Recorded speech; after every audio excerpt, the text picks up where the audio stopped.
Function of two variable की limit, continuity और differentiability बात करने से पहले हम लोग बेसिक कॉन्सेप्ट एक बार फिर से देख लेते हैं, एक वेरिएबल सिंगल वेरिएबल फंक्शन की लिमिट, कॉन्टिन्यूटी और डिफरेंशियबिलिटी के बारे में। ठीक है, तो एक छोटा सा बेसिक कॉन्सेप्ट उसको देख लें, उसके बाद उसको देखेंगे और अच्छी तरीके से समझ में आएगा। तो लिमिट, पहले क्या था, लिमिट कोई सा फंक्शन दे रखा है, ठीक है ना, बोलेगा function, the function y is equal to f of x at x is equal to a is exist if limit x tends to a, फिर f of x is equal to, या तो कोई फाइनाइट नंबर आ जाए तो limit exist करता है, या कैसे बोल सकते हैं, इसी को बोल सकते हैं कि limit x tends to a minus f of x is equal to limit x tends to a plus f of x is equal to L। और रियल क्या है, कोई फाइनाइट नंबर है, इसको हम लोग क्या बोलते हैं, लेफ्ट हैंड लिमिट, और इसको क्या बोलते हैं, राइट हैंड लिमिट। ठीक है, अगर, और left hand limit, right hand limit क्या है, देखो अगर कोई फंक्शन दे रखा है, इस फंक्शन का, ये मान लो कोई फंक्शन दे रखा है y is equal to F of X का, पूछ रहा है at x is equal to a पे बताओ कि ये जो फंक्शन दे रखा है ये x पे define, x is equal to a पे डिफाइन है या नहीं है। तो क्या करते हैं, अगर हम लोग डायरेक्ट नहीं बता पाते हैं तो क्या करते हैं, लिमिट का यूज करते हैं। तो लिमिट कैसे, देखो अगर यहाँ पे a लिखा हुआ है तो इसके थोड़े से पहले आएंगे, ये x is equal to a पहले आएंगे तो a माइनस, इसका मतलब हल्का सा कम कर रहे हैं, और इसके अगर आगे जाएंगे तो a प्लस बोलते हैं। ठीक है, हल्का सा आगे जाते हैं, तो इसी को बोलते हैं लेफ्ट हैंड लिमिट और राइट हैंड लिमिट। और जो फंक्शन दे रखा है y is equal to F of X, अगर पूछे x is equal to a पे लिमिट एग्जिस्ट करेगा कि नहीं करेगा, तो करेगा। कब एग्जिस्ट, कब करेगा, तो करेगा तब जब लेफ्ट हैंड लिमिट और राइट हैंड लिमिट क्या होंगे, इक्वल होंगे, यानी L के इक्वल। L क्या है,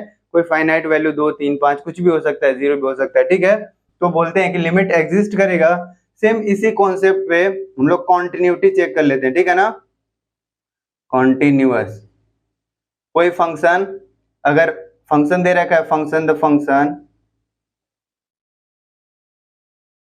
y is equal to f of x at x is equal to a is said to be continuous if left hand limit is equal to right hand limit is equal to f of a।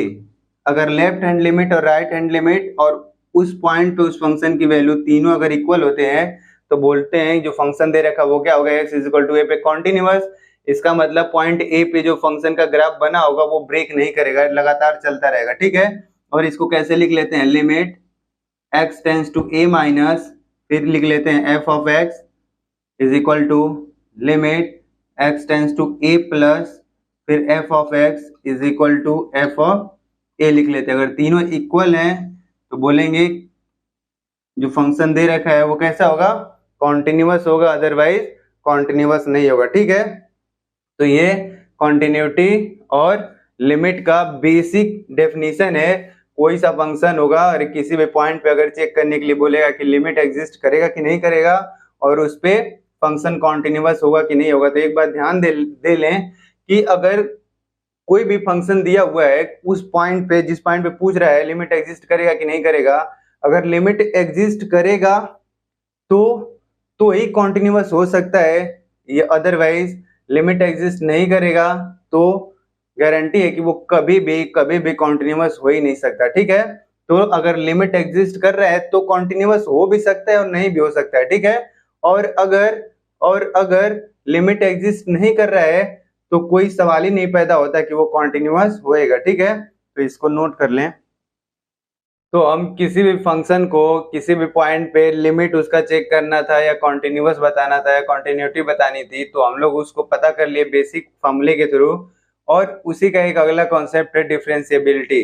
कोई सा function दिया होगा, किसी point पे पूछेगा बताओ ये differentiable है या नहीं है तो उसको कैसे पता करते हैं? देखो तो लिखते हैं डिफरेंशिएबिलिटी। ये सब हम लोग डिटेल्स में पढ़ेंगे कुछ टाइम बाद।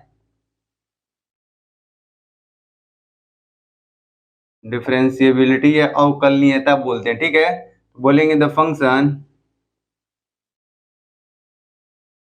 y is equal to f of x at x is equal to a is said to be differentiable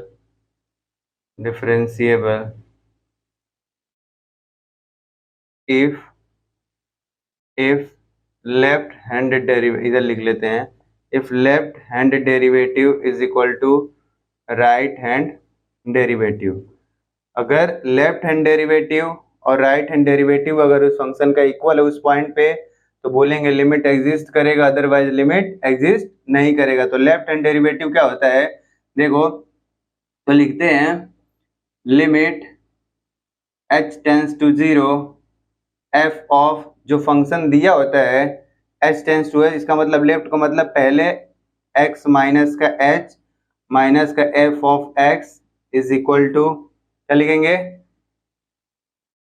minus का h, ठीक है। और राइट हैंड डेरिवेटिव में क्या है, same limit h tends to 0, फिर इधर f ऑफ, अब क्या करना है, राइट में हल्का सा आगे बढ़ना है, जोड़ना है, तो x प्लस का क्या लिखोगे h माइनस का ओरिजिनल फंक्शन अपॉन क्या लिखा हुआ है, क्या लिखेंगे प्लस का h। अब ध्यान दें कि इधर किस पॉइंट पे पूछ रहा है, x is equal to a पे, तो जहां जहां x दिख रहा है वहां पे क्या रख लेंगे, a रख लेंगे। तो limit h tends to 0 f of a minus का h माइनस का f of a upon minus का h is equal to limit h tends to 0 f of a plus का h माइनस का f of a upon h, ठीक है।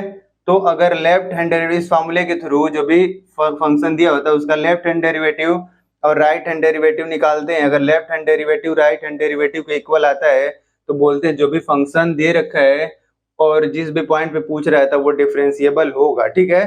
Differentiable होगा का मतलब कि उस पॉइंट पे उसका स्लोप पूछता है, क्या पूछता है, कोई सा फलन दे दिया, कोई सा फंक्शन दे दिया, पूछा x is equal to a पर डिफरेंशिएबल है कि नहीं है, तो डिफरेंशिएबल होने का मतलब उस ये आप देख लें और इसको नोट कर लें, और इसके थ्रू हम लोग समझेंगे दो वेरिएबल का लिमिट और कॉन्टिन्यूटी और डेरिवेटिव कैसे पढ़ते हैं, ठीक है। तो इसको लिख लें।